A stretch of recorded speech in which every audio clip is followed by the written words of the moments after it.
समझो, दोनों पति पत्नी कमाते हैं, दोनों पति पत्नी कमाते हैं, तब भी खर्च पूरा नहीं होता है। बंधुओं, जब दोनों पति पत्नी कमाते हैं, जब पूरा नहीं होता है, तो फिर क्या करना पड़ेगा? बालक भी हो गया, बालक भी कमाने लगा, तब भी खर्च पूरा नहीं होता है। बहू भी आ गई, वो भी कमा रही है, तब भी खर्च पूरा नहीं होता है। समझो,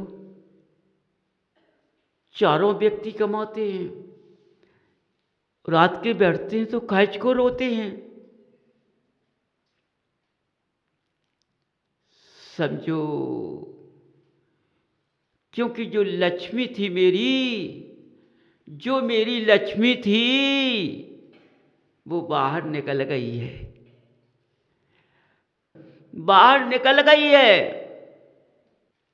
लक्ष्मी हमेशा अंदर होती है, बाहर नहीं होती है। लक्ष्मी अंदर होती है, बाहर नहीं होती है। आज की लक्ष्मी बाहर दिखाई देती है, पहले की लक्ष्मी अंदर होती थी, उसको कोई देख नहीं पाता था कि कितनी लक्ष्मी है। रत्नों के सिक्के होते थे, चांदी के सिक्के, सोने के सिक्के होते थे, उनको कोई देख नहीं पाता था कितने सिक्के इसके पास है। अब कागज की नोट की गिड्डी सामने दिखती है, एक मुट्ठी में बन जाती है। पहले वजन उठाना पड़ता था। आज लक्ष्मी बाहर निकल चुकी है। समझो, कागज की उसमें बदल गई है, चित्रों में फंस गई है।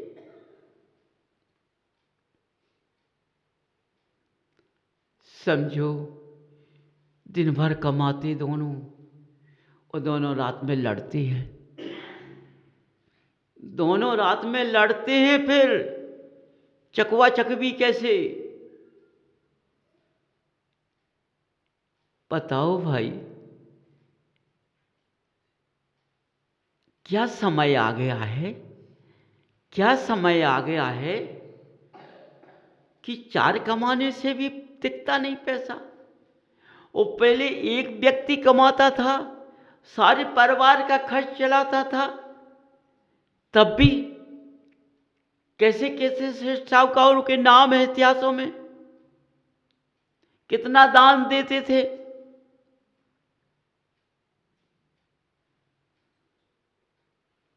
लेकिन पहले के सेठ साहूकार अपना नाम नहीं लिखाते थे, अपने नाम को रोशन नहीं करते थे, पाटिया पे नाम नहीं लिखाते थे। आज के सेठ साहूकार पाटिया पे पेट के बच्चे का नाम लिखा देते हैं। समझो, पति पत्नी का तो लिख गया है, जितने बच्चे उनके लिख गया है, जितने बहुओं की बच्चे उनके लिख गया है, और जो पेट में भरे हुए उनका भी लिख गया है। ऐसा दान देते हैं। समझो, गर्भ में बच्चा होने के बाद भी बाहर नहीं निकला, लेकिन पाटिया पे नाम लिख गया। अब उसका नाम यही रख लेंगे हम।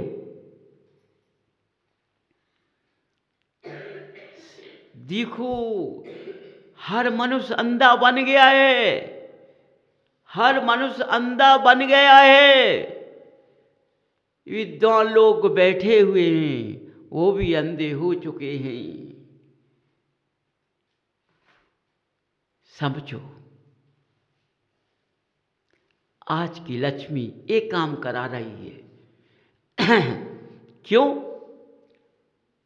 जब लक्ष्मी बाहर निकल चुकी है, उसका सील चला गया है, उसका सील चला गया है।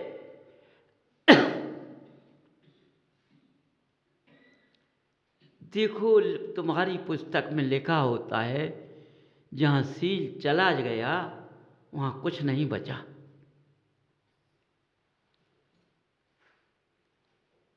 जब चारित्र नहीं सही तुम्हारा, तो सील कहाँ से आ जाएगा?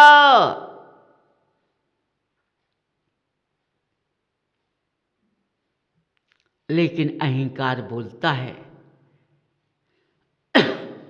स्वाभिमान अहंकार बोलता है, मैं पतिव्रता हूं, पतिव्रत हूं। मैंने आज तक कोई धर्म नहीं छोड़ा, मैंने रस्सियों को नहीं छोड़ा, मैंने कभी पूजा नहीं छोड़ी, व्रत को नहीं छोड़ा। बहुत व्रत करे, इतना धर्म किया, तो हो सकता है कि मैं 16वें स्वर में इंद्राणी बनूं या इंद्र बनूं। बंधुओं, देखो, सब चिन्हालय जाते हैं, सब भगवान को नमन करते हैं। ऐसा कोई व्यक्ति नहीं है जो भगवान को नमन न करता हो, पूजन न करता हो, शास्त्रों को न पढ़ता हो, सब कुछ करता है।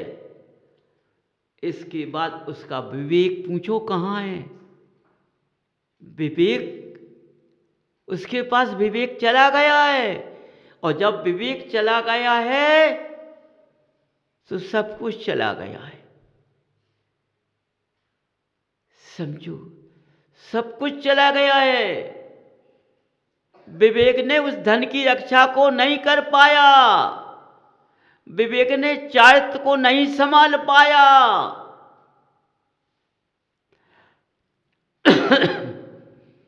इतना धर्म करने के बाद में मेरा विवेक लोभ के कारण चला गया है, ईर्ष्या मान के कारण चला गया है।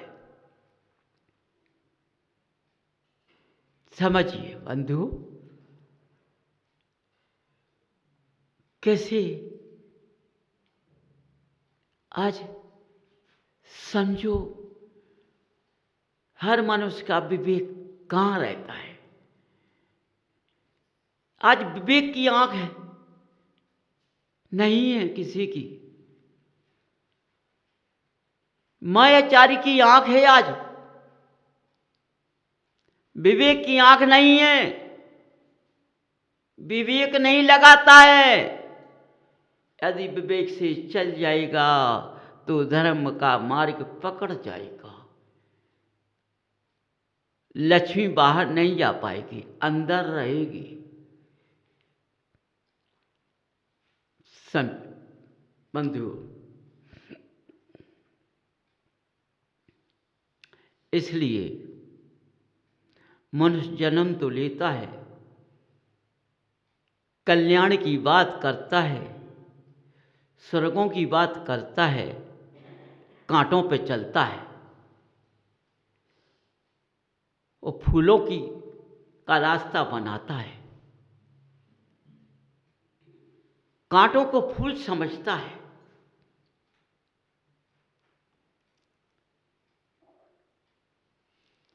समझो, क्या है? उसका कांटा दिखाई नहीं दे रहा है। जरा सुख को इतना मस्त हो जाता है, समझो, पंखुड़ी से फूल तोड़ते हैं, वो खुशबू देता है, कितनी खुशबू देता है।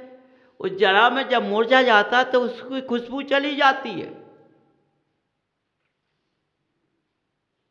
उसके अंदर फिर खुशबू नहीं होती है। इसी तरह से जरा सुख मिल जाता है, मनुष्य फूल जाता है, इतना स्वाभिमान में बन जाता है तो सामने कांटे दिखाई देने लगते हैं, तो सुख का रास्ता भूल जाता है, कांटे दिखाई देने लगे। क्यों? जरा सुख में भूल गए हो तुम, लेकिन तुमने देखा कि मैं किन कांटों पर चला, तुम्हें उस वक्त में कांटे दिखाई नहीं दिए, लेकिन तुम उन कांटों में फंस गए हो। बंधुओं,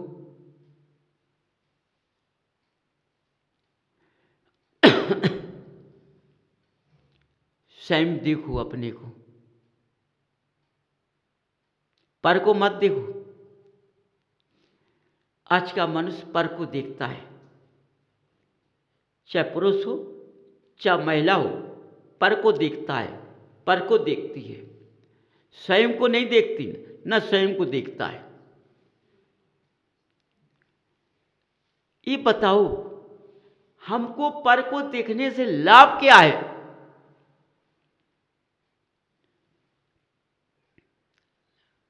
लाभ मुझको इतना है, उसका हम आनंद ले लेते हैं।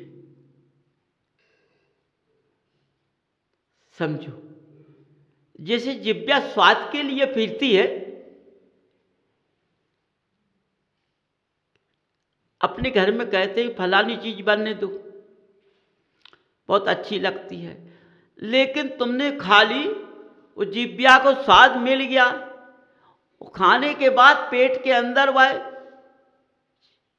जो तुमने बनाया खाकर चला गया, तो क्या स्वाद बना रहता है क्या? जहां की जहां मुंह के अंदर पानी आने लगता है, स्वाद तो चला जाता है।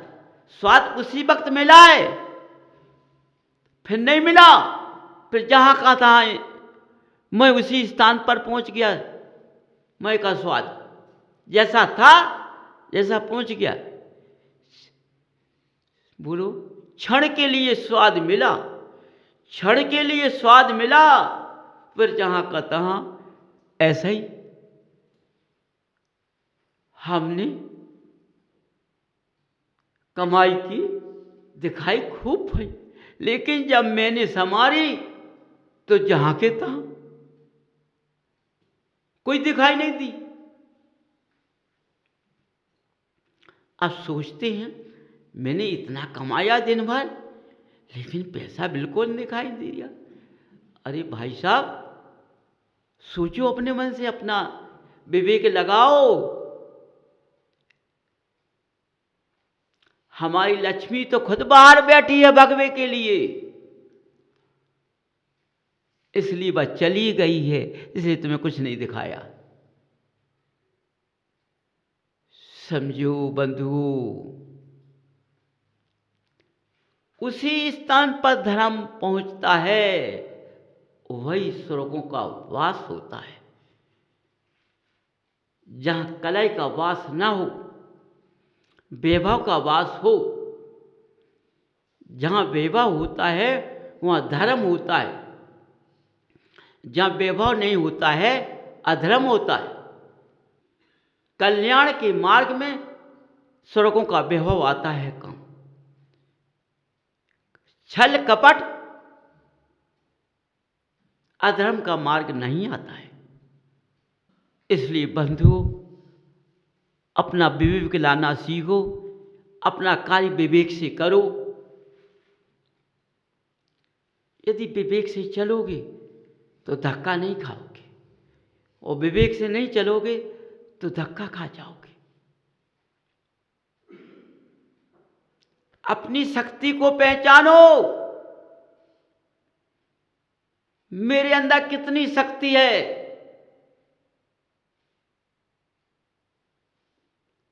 समझो, इतनी शक्ति है तो कोई मुझको पा नहीं सकता है, क्योंकि जब मैं धर्म से जुड़ा हूं तो धर्म से क्या शक्ति को कोई गिरा नहीं सकता है। गिराता है तो विवेक गिराता है। और विवेक को लगा लिया तो शक्ति गिन नहीं सकती है। तो धन उसी स्थान पर जाएगा, उसी स्थान पर रुकेगा जहां विवेक होगा, जहां धर्म होगा, जहां धर्म की शक्ति होगी।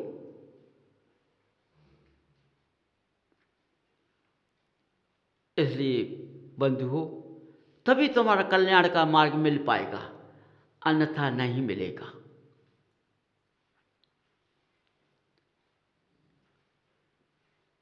आज देखो भारत भूमि में चारों तरफ से हम फंसे हुए, हम सब कुछ कर रहे हैं, लेकिन मेरे कर्म नहीं कट रहे हैं, मेरी व्याधियां नहीं जा रही हैं, मुझ पर जो आपत्तियां हैं वो नहीं जा रही हैं।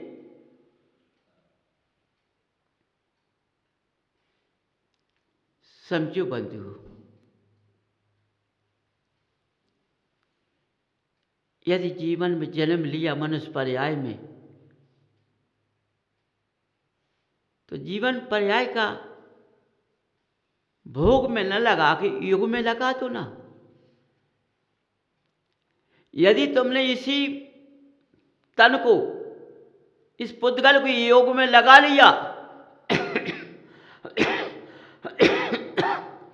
भोग में नहीं लगाया, तो तुम्हारा सुधार हो जाएगा।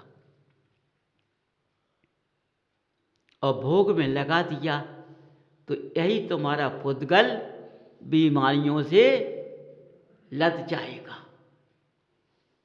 समझो।